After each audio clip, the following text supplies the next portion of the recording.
మహిమ గల సింహాసనము మీద ఆసీనుడై ఉంటాడు. ఒకరోజు పిలాతు సింహాసనం మీద ఆసీనుడై ఉంటే పిలాతు ముందు నేరస్తుడిలా నేరం చెయ్యకపోయినా మౌనాన్ని ధరించాడు.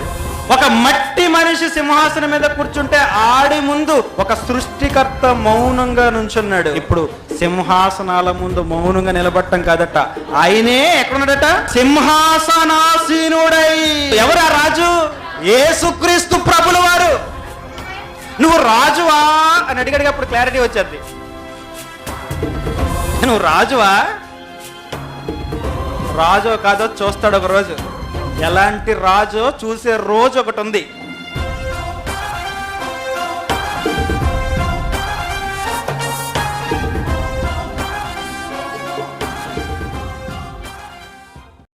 ఆయన తన మహిమ గల సింహాసనము మీద ఆసీనుడై ఉంటాడు. ఒకరోజు పిలాతు సింహాసనం మీద ఆసీనుడై ఉంటే పిలాతు ముందు నేరస్తుడిలా నేరం చెయ్యకపోయినా మౌనాన్ని ధరించాడు.